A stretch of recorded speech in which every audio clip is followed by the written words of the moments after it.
Well, hello, how are you doing? This is the S. Anthony Thomas. This is the S. Anthony Says podcast, also known as S. Anthony Says, episode number 372. Oh yeah, I'm back, baby. And thank you for coming back after all these years sticking with me, you weird bastards. You know, I talked to you about this before. Sometimes I'm planning out a podcast episode. You know, you got your script ready or your outline ready. You're ready to do this, ready to record this thing. And then something will happen or something will occur and you'll completely change your mind and talk about something else. Well, guess what? It happened again today, my friends. And you know what I want to talk to you about, my friends? I want to talk to you about the fact, and we all know this fact, and you will be able to relate to this fact, my friends. Your supermarket, my supermarket, is a damn liar. Your supermarket is a liar. Oh yeah. You don't think I'm telling the truth? I'll explain what I'm talking about. You can relate to this. I know you can. You go to a supermarket, maybe there's a new supermarket in the area or a supermarket close to you that you don't normally go to. Looks like a nice enough place, but you never really gave it any thought because you have a market. And you started thinking about, this market is actually on my way home. The other market is the one I'm used to, but this one might actually be more convenient. I might want to check it out. And you drive by the market, you take a look into the parking lot. It's 6 o'clock in the afternoon or 6 o'clock in the evening, whatever way you decide to say it. You look at the parking lot, and you always look at the parking lot because you want to see how crowded the parking lot is, right? Because you want to know whether or not to go at this particular time. It's now 6 something. You look at the parking lot. It is packed to the gills. Packed. People walking around, people parked, people walking around with cars. You're driving by and you're thinking, mental note, 6 o'clock. Hell no. Not going there at 6. Oh, no. On another occasion, you're going by the same supermarket. You're going by at 9:30 p.m. 9:30 p.m. You look at the parking lot and it's just as packed as it was at 6 o'clock. No. Hell no. No. I don't like crowded supermarkets. I don't like waiting in line behind idiots who don't know how to use their credit cards or who couldn't decide when they're at the counter that they're going to change something to send their spouse back to get some other crap, and it takes them longer to get the crap than it would have to just pay for the crap in the first place, and you want to slap the crap out of that bastard because of all of that crap. You know what I'm talking about. Hell no. You drive by the market early in the morning, you're coming home from something, or you're going to something early in the morning, and you look into the parking lot and there's almost no one there. Oh yeah. Mental note, no one there at 9:30 or 10 o'clock in the morning. Mental note. You're damn right. Keep that in mind. You go to this market at 10 o'clock in the morning. You can walk right in, buy the stuff you want to get in line, pay for it, get back in your car, go home. Oh yeah. That's what I'm talking about. Yeah. What happens one time is you really need to get something from the market. You're too far away from the market you want to go to. You're now close to the market that we're talking about here, and it's so packed. It's packed. But you got to go in, and there's nothing but cars, and you're like, oh God, I really need this thing from the market, and I have no choice. You walk into the market, and there's almost no one in there. What the hell? The parking lot, the supermarket lied to you. Why there's so many people, so many cars in the parking lot, but there's nobody in the market? Why? I'll tell you why. A block and a half away is the train station. So these people went to the train station. They came to the supermarket, put their car in the parking lot, went to the train station, did whatever they were going to do, and they come back. Why is the manager allowing this? Hey, manager. Yes. Why are you allowing that? Well, I figure the people, when they come back from wherever they're going to want to shop someplace. So I figure if I let them use the parking lot, when they come back from wherever they're going, they'll come back in here. I mean, the car's already here, and then they'll buy some stuff, and it's basically just a way of getting some new customers, solidifying some new customers, changing somebody's purchasing pattern, making people make purchases, Really? Interesting. A night or two later, I see all the cars in the parking lot at 9:30. I go someplace. I come back. It's now 11 o'clock. I walk into the supermarket. All the cars are going. I see the manager. I said, I guess it worked out for you. All those people that you let park here normally when we think is illegally, I'm pretty sure they all came in here and bought stuff from you, right? No, they did not. They parked there. Then they came back and then they left. Ooh. Did not work out. So let's go back to the morning, okay? I made a mental note of the fact that there's nobody in the supermarket in the morning. I pull up at 10 o'clock. I look into the parking lot. There's nobody in the parking lot. Oh, yeah, this is going to be awesome. But wait a minute. There's certain things you have to factor in. A lot of times you look into the parking lot, you see a lot of people, and maybe there's no one in there, like in what I just explained. And sometimes you go to a supermarket, it looks like there's no one in there. There's not that many cars in there. And you figure that you look into the market and there's not that many people in there, but yet you still wind up spending an hour in the supermarket when all you wanted was a couple of things. Why is that? Because just like with sports, you gotta dive deeper into the stats. You can't go by what you just saw in the parking lot. Why? There's no one in the parking lot, and it's a lie. The parking lot lied to you again, you bastards. You have to ask other questions of yourself. Okay, there's not that many people in there, but what are the people that are in there? What are they getting? Because a lot of time the other people see that there's nobody in the parking lot. They decide this is the best time to buy 4 shopping carts full of crap. So no, there's less people in there, but the people that are in there are really going to do a lot of shopping. Hey, honey, could you get the other 2 carts? Because this is a good time to go shopping. And I'm so glad there's not a lot of people. You know what we're going to do? Let's get into a long conversation with the lady that's actually the cashier and talk about things that are going to make her get so involved in the conversation that she doesn't multitask at all. She's not even ringing up our stuff. She's talking about her kids, and she's talking about politics, and she's talking about her church, and she's actually singing hymnals from the church. And then we join in to sing hymnals from the church, and we have 3 carts worth of stuff. And the only thing she's actually rung up was 1 thing of butter. I know we have things here that could melt, but we're both idiots, and we're going to just keep talking until this thing starts to melt. Wait a minute. Excuse me, cashier. Yes, baby.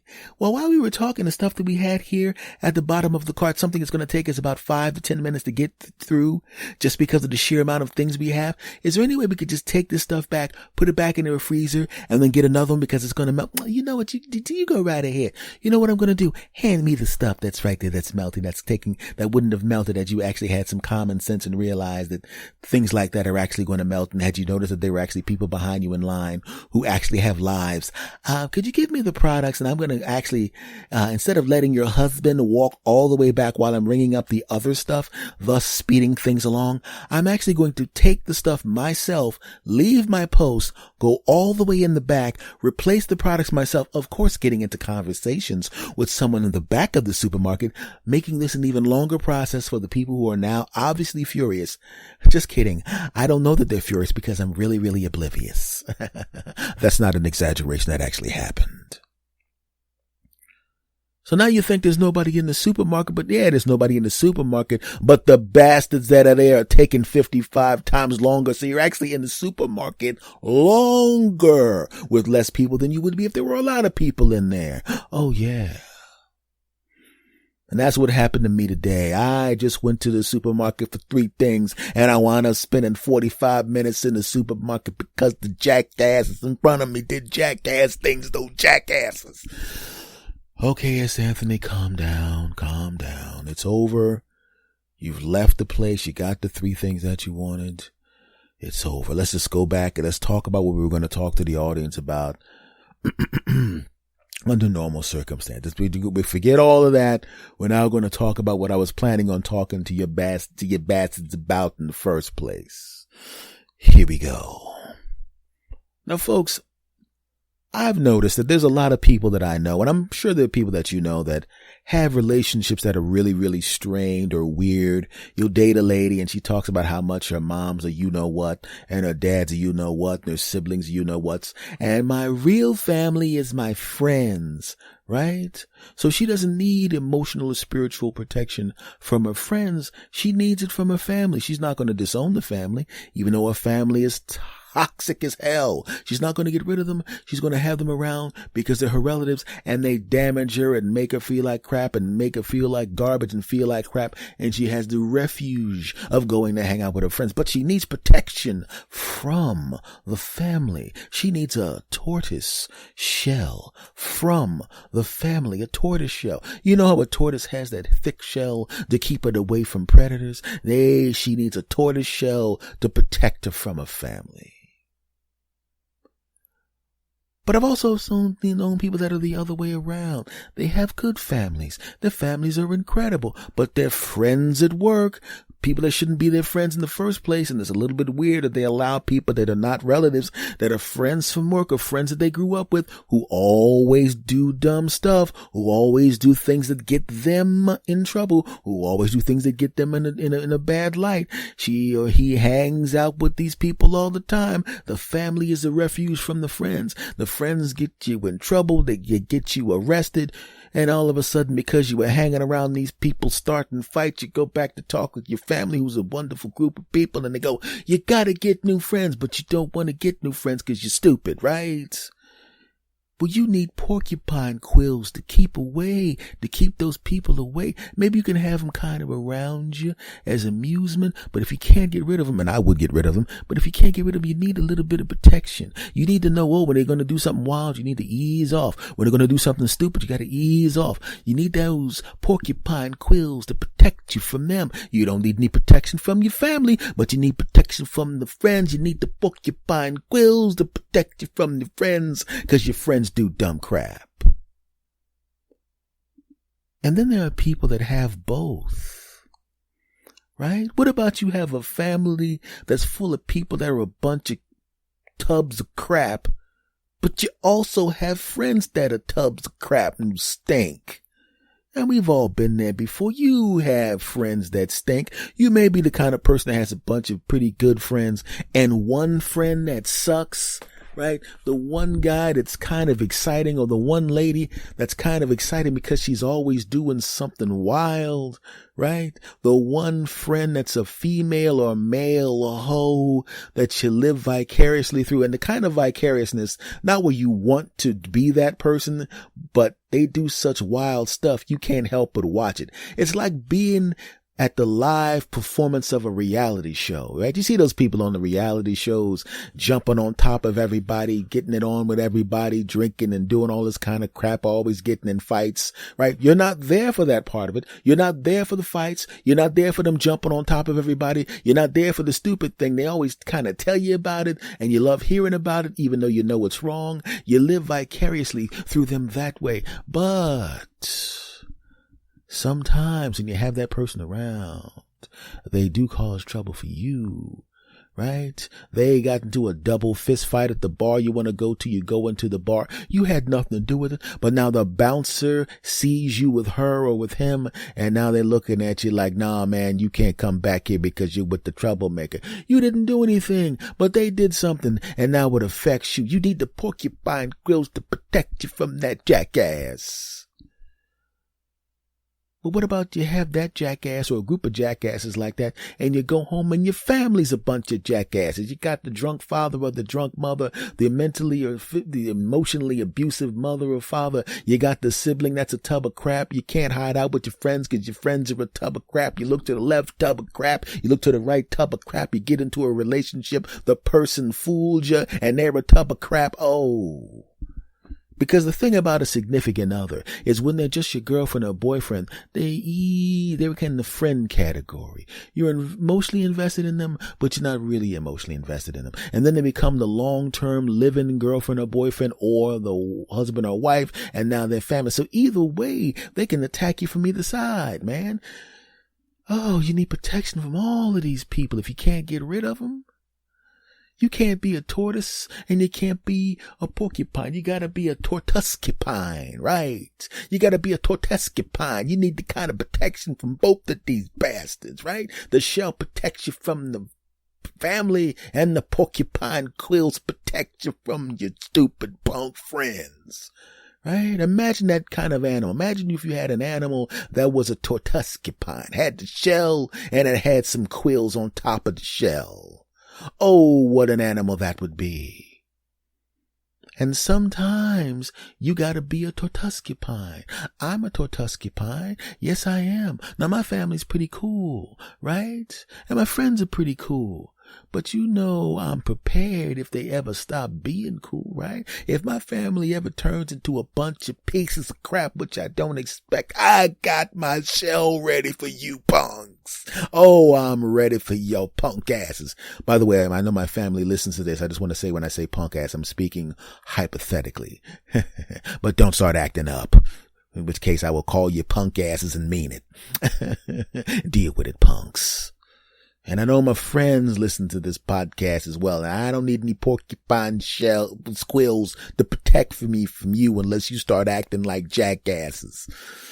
Because if you start acting like jackasses, then I'm going to call you jackasses. And you know me long enough to know that if you act like jackasses, I will literally go, hey man, what's up, ass? You's a jackass. Damn, man. Did you have to say it to my face? You damn right. Did you have to say it with a bullhorn? You damn right. Did you have to come into my house, stand on my dining room table, point at me wearing a you're a jackass shirt, and then say you're a jackass in the bullhorn in the middle of dinner? You damn right. Could you take your foot out of my peas? Hell no. It ain't like you eat vegetables anyway. Shut up, punk. I went too far with that. But in all seriousness, I mean, sometimes you really don't even have any place to go when you're dealing with the people that are around you. You may have people that are around you that are very negative. You know, it could be your spouse. It could be your family. And you don't want to get rid of them, but you do have to kind of distance yourself from the comments you may hear or from the little sly things that people may do. Maybe they get in the way.